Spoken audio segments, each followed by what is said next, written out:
இப்ப தனிப்பட்ட ஆதாயத்துக்காக தான் திமுக அரசு இந்த மாதிரியான சட்டம் ஒழுங்கு பிரச்சனையில கவனம் செலுத்துறது இல்ல அப்படிங்கிற ஒரு குற்றச்சாட்டு வைக்கிறாங்க. உண்மையிலேயே அதனால தானா சார்? குற்றத்தை ரொம்ப சீரியஸா எடுத்து ஹேண்டில் பண்ணி ஒரு இம்மிடியட்டா ஒரு பனிஷ்மெண்ட் வாங்கி தரணும். இவங்க ஒரு குற்றப்பத்திரிகை ஃபைல் பண்றதுக்கே ஒரு காலதாமதம் ஆகுது. அப்படிங்கும்போது இவங்க சீரியஸா எடுத்துக்கலன்னு தானே தெரியுது.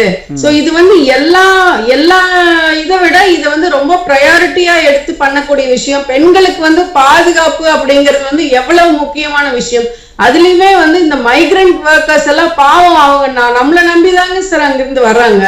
அது குழந்தையோட இப்படி ஒரு கொடுமையான ஒரு சம்பவம் என்ன வேணா பண்ணிக்கலாம் தமிழ்நாட்டுல அப்படிங்கிற மாதிரி தானே இருக்கு. போதை வஸ்துக்கள் அதுக்கு மேல புழங்கிட்டு இருக்கு. சோ இது எல்லாமே வச்சு பார்த்தா எவ்வளவு ஒரு பாதிப்புக்கு உள்ளாகி இருக்கும். நம்மளால நிம்மதியா வெளியே போக முடியல. ஒரு 6 மணிக்கு மேல நம்ம தமிழ்நாட்டுல இப்படிப்பட்ட நிலைமை இருந்தது இல்லை. ஆனா இன்னைக்கு எல்லாத்துக்குமே ஒரு பயம் ஒரு தொற்று பயம் தொற்று அப்படியே பரவிட்டே இருக்குது.